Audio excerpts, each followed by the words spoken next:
Jamaica, welcome to another program of your favorite TV show, Centrally Speaking. Centrally Speaking is a program that opens up the conversation around important matters of economics and finance, matters of national importance that have an impact on your life. I'm Sheena. And I'm Anna. Happy to see all our Centrally Speaking fans again. We really appreciate everyone who watches us every week. So what do we have in store for our viewers today, Sheena? Well, Anna, as you know, it's midterms. Yes. And with midterms, what comes with that? Exam. Right. As always, we aim to educate and inform you on the work of BOJ and other partners. Now we are in the middle of season 8 and we have already gained valuable insights. We have something very special for you today. It's what we call our highlight reel. So viewers, it means that we won't be having a guest today. Instead, we'll be recapping episodes from the season. Right, so these will include episodes from Bank of Jamaica executives such as Governor Richard Biles, Senior Deputy Governor Dr. Wayne Robinson, and Deputy Governors Natalie Haynes and Dr. Jide Lewis. And yes, we also heard from important stakeholders like Shudette Cox, President of JAMPRO, and Hank Williams, Deputy Commissioner General for Strategic Services at TAJ, Tax Administration Jamaica. But do you know who we want to hear from most? Yeah, man, I must you. It's time for Street Check. Street Check. So this week we're going to ask you, would you prefer to save or spend? Do you think it's better to spend now or save for the future? I think it's better now to save for the future, because the way how things are going right now, you have to have something in restore so I can fall back on and to spend. I think we will spend my money now because life is short and nobody knows tomorrow. Yes, that's why I will spend it now. I think we should have a balance. Like, you have to live local life now, but at the same time, you don't know what tomorrow holds, so you need emergency funds, etc.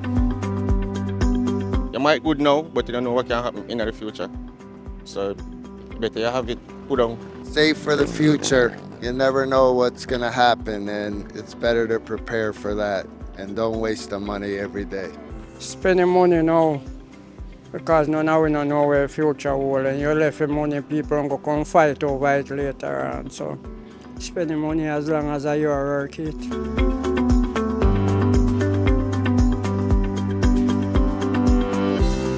As always, great answers from the streets. Now, let's recap what we have learned so far. Governor Richard Biles gave a summary of 2025 and shared that the economic fundamentals were good. The FX rate was stable. Inflation was within the range of 4 to 6%. And 2025 was actually shaping up to be a pretty good year, up to the passage of Hurricane Melissa. 2025 was shaping up to be a pretty good year, right up till October.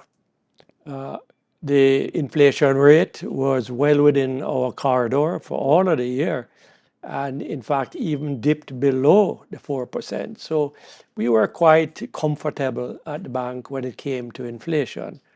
Also, our foreign exchange rate hadn't moved significantly, maybe about 1.5%, which is what it normally moves by in any current year. Okay. So we're comfortable with that too. Our reserves were growing and had hit over $6 billion US.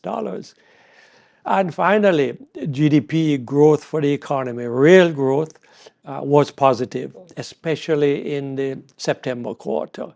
So we thought we were in a great year, and then came October. And things went south. Yeah. Many of the sectors that are important for GDP growth, for example, agriculture and tourism, including also some construction, halted and were badly damaged by Melissa. As a result, with the shutdown in tourism, foreign exchange flows that we expected in the last quarter of the year, those began to kind of tail off. But the reserves were strong, and Bank of Jamaica stepped up and provided all the foreign exchange financing needed for that initial period between November and December, when a lot of imports for relief came into the island. In addition, we put in place special processes over the foreign exchange market. So we started to sell directly to one of the large energy producers, because when they come into the market, they come in with a big demand, and that tends to shake the market and let the rate move significantly. So we decided to take them out by selling straight to them. In addition, we went back to a situation where we announced or pre-announced beforehand when we would enter the market, so that everybody who had demand that needed to be met could be prepared on that day for our sale. Those two measures have proven to be quite successful. And in November, December, we sold approximately 250 million US into the market to satisfy that initial relief demand. So we managed to get through on the foreign exchange side in terms of the supply and even in terms of the rate too. So we closed the year well within the 1.5% depreciation versus the year before. GDP, however, when we get the numbers, we suspect will be severely hurt. Agriculture, a big hunk of that agriculture, which is in the West, has been demolished. And many of the hotels in the West too have had to postpone the opening season of tourism. And some of them won't start back till March, and some of them not until November. Okay. So Melissa really put a damper on what was turning out to be a really good year for the Jamaican economy.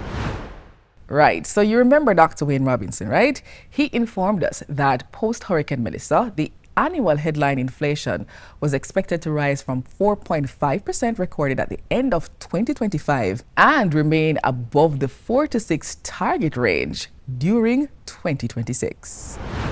Before Melissa hit in September, inflation actually went below the 4 to 6% target range. It's about 2.1. At that point, we weren't surprised, and we did expect that inflation would start to trend back up to the target range before Melissa. And certainly looking at the inflation data for October before Melissa, I mean, we were seeing that inflation was tending back to the target range. Then we had this unprecedented shock to the country and the economy. Because of the impact that has had, both in terms of just the magnitude and how pervasive it is, our expectations, as we had communicated in our last two monetary policy press releases, is that inflation will go above the 4 to 6% target range. And in fact, we are expecting that certainly come January, we will see inflation moving above this 4 to 6% target range. If there is any glimmer of hope, what I would say is that, first of all, our expectation, though, is that whilst prices will spike, whilst inflation will accelerate and go beyond our target range, we're anticipating that certainly by early next year, early 2027, the first quarter of 2027, that inflation will come back down. And we're testing if you were paying attention during the season. We're at the highlight reel for season 8, recapping what we learned so far. Class is in session. Soon come back after the break.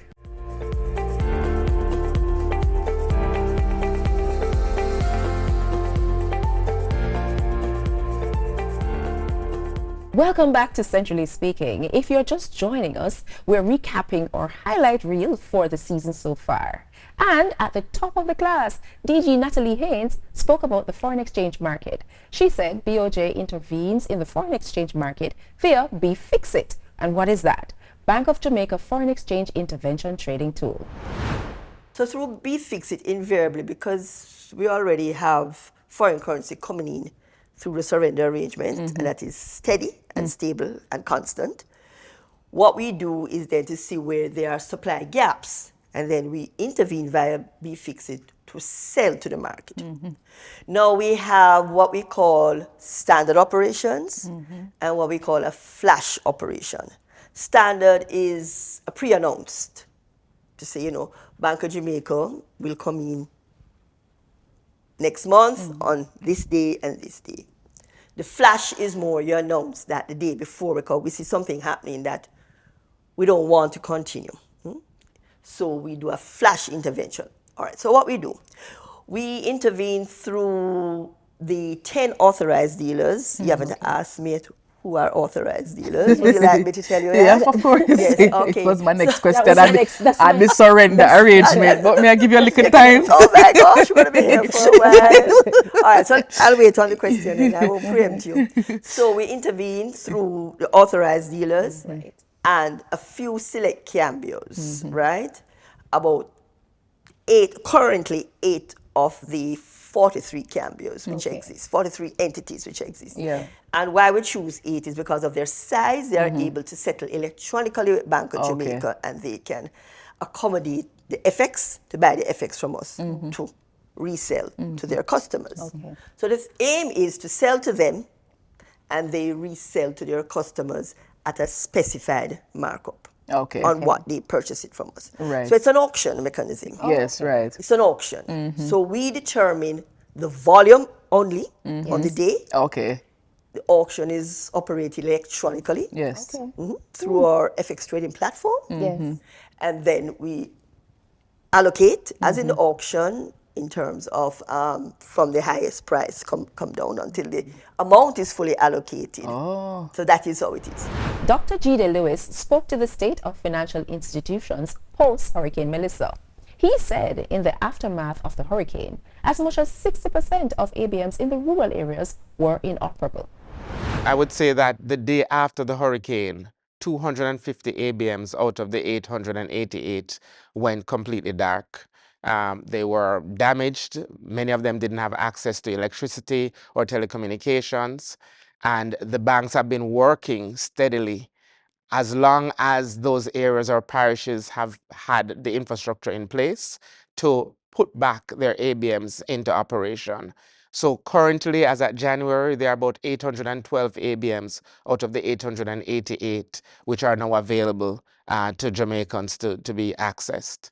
Of course, we're not back to where we were before the hurricane, where we had 855 ABMs available for Jamaicans to use. But we are getting back there, and the banks are working assiduously, and the central bank is trying to support as best as possible. We have been working with the commercial banks from as far back as maybe 2 weeks after the hurricane to work with them to find what are innovative ways they can provide cash services.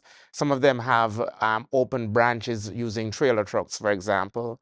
Some of them have collaborated with other institutions as a ways to have a storefront, so to speak, to offer financial services to the public. So our job has been to ensure that as these applications come to us, we process them as quickly as possible so that they can deploy. Our job is to make sure that what they're deploying is robust. It protects members of the public, and it allows them to dispense with their obligations under their license, which is to accept deposits and to issue loans to members of the public. And so we've been working with them in terms of that. That's one. Two, we've tried to make sure that members of the public are aware of where services are available. So on a weekly basis, we have been publishing where branches are available island-wide and which ones are open, their opening hours, as well as which ABMs are available by parish, so that Jamaicans can know where they can access, particularly those who are in the western parishes of Jamaica. And thirdly, we have been working with them in terms of trying to ensure that as quickly as they can restore normalcy to the provision of their services. So if you remember, guys, that episode with Dr. Lewis spoke heavily about the rebuilding efforts and recovery, especially in the banking sector post-Hurricane Melissa. Class is still in session. We'll be back right after the break.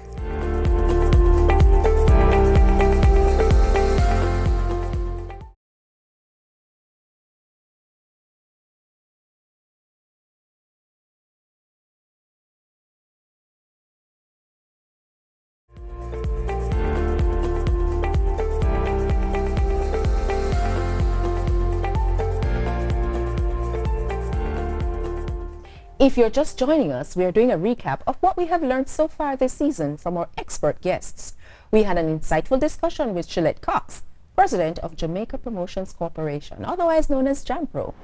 So Shillette, right off the bat, tell us a little bit about JAMPRO, its roles and responsibilities, and also its parent ministry. So JAMPRO is an agency of the Ministry of Industry, Investment and Commerce. We like to refer to it as the Business Ministry. And we were established to basically develop industry in Jamaica. And we've emerged over the years as Jamaica's export and investment promotion agency. Okay. And what that means is basically that we take Jamaican producers of goods and services and we connect them to buyers and distributors in overseas markets. And at the same time, we promote Jamaica as a destination for investments to both overseas investors and local investors. We try to make sure that they understand what the opportunities are and that they actually do investments and create jobs in the economy. One of our lesser known activities at JAMPRO is also to advocate for a better business environment. Okay. So because we interface so much with private sector, we get a lot of the complaints about bureaucracy and what needs to change. Right. And in working with our ministry and using the partnerships across government, we've been able to get government to understand what business needs in order to be more effective. So our business advocacy role is also very important. Over the last 2 years, we've also ventured into the space of linkages. And we've often heard of linkages around tourism linkages and how do we get the hotels to buy more locally.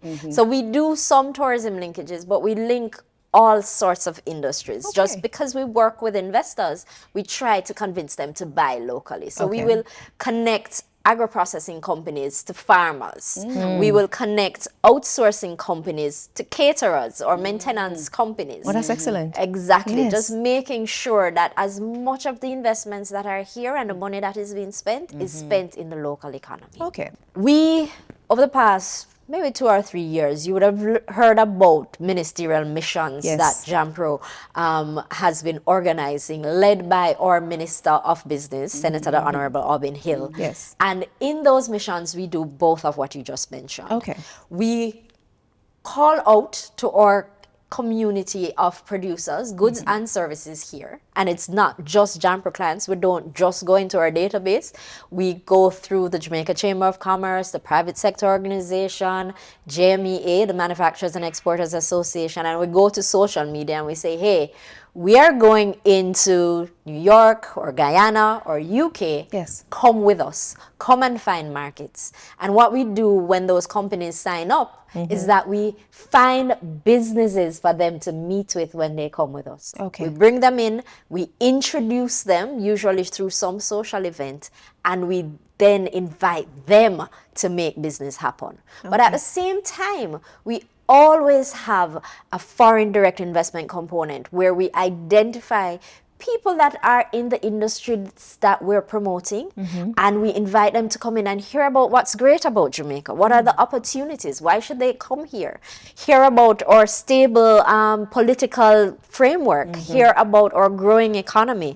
And our people. No, low stable. Low, stable, and predictable. Inflation. And predictable. No, let me tell you. When you put Jamaica across even some developed countries, we stand out very, very strongly. All right, guys, I see you taking notes. Remember Hank Williams of TAJ? He spoke about digital commerce, taxation, and TADAT, not TADA, TADAT, or the Tax Administration Diagnostic Assessment Tool. Remember this? Tell us about the Tax Administration Diagnostic Assessment Tool. Tell us what it's intended to deliver, and for our viewers who are unfamiliar, what do you hope to achieve from this process? The Tax Administration Diagnostic Tool, which is simply called TADAT, what is referred, is a globally accepted international standard for assessing the health of tax administrations. And what this simply is, it just looks at the health, the strengths and the weaknesses of a tax administration. And by extension, allow tax administrations to be able to determine what reform initiatives they have participated in that have been effective, and also to form a benchmark for future reform activities. That is really changing the tax system to make it more efficient and effective. Hence, this tool was developed. I'll go a little bit further to say that the tool has 9 key performance outcome areas, and these areas have set the standard to ensure that the internal health of a tax administration is effective and meet the needs of a modern and functional system as required by the changes in the digital landscape. So I'm going to give you the opportunity to brag a little bit, Hank, because TAJ is probably the first country in the world that has done 3 TADAT assessments. Jamaica is the first country in the world to do a 3rd assessment. And I go beyond that to say that only being the first country in the world to do the assessment, Jamaica was a pilot site for the new instrument that is going to be administered globally. And the tax administration in Jamaica, in its very infancy, had benefited from the first assessment in 2015. It have allowed us to shape our reforms, to advance our digital transformation. And in that vein, when the COVID pandemic came to Jamaica, the advancement that we had made in our tax system had made Jamaica stand out globally in terms of the impact on revenue, because a lot of our services had moved digitally. In 2021, our Commissioner General, in his good wisdom, endorsed a 2nd assessment on the back that Jamaica had again piloted the instrument for the world. So Jamaica has been doing pretty well, and I believe that our participation has been a testament. And I'll go further to say that when we did our first assessment in 2015, our indicators that were above standard were about 55% we had of those the indicators. At that time, we had 32 performance dimensions that were being used. We had about 55%. In 2021, when we did the assessment, we were up to 65.6%. That's an improvement. But I'll say in 2025, when we did the assessment, we were down to 62.3%. Against the background that they had changed the dimensions. So moving from 32 to 35 areas, and some of those that deal with digital transformation. We have learned from it that decrease, because there are some advancements that we are going to make to the tax system to make it be much more user-friendly and to meet the needs of the customer. And with that, Sheena, we have run out of time. Absolutely. Class was definitely in session today. I think I would have passed the exam though. I wouldn't pass. Ta-da. Ta-da. So we've come to the end of another program. Follow us on X and Facebook at Central Bank JA and Central Bank Jamaica on Instagram. And on BOJ's YouTube channel, you can also visit our website at www.boj.org.jm. And we also to send your questions, your exam papers, a joke, on X or Facebook. And of course, watch another episode of Centrally Speaking next week at the same time, right here on your favorite station, when we will have another special guest. I'm Sheena. And I'm Anna. Thanks for watching. See you next week. Centrally Speaking is a production of Bank of Jamaica.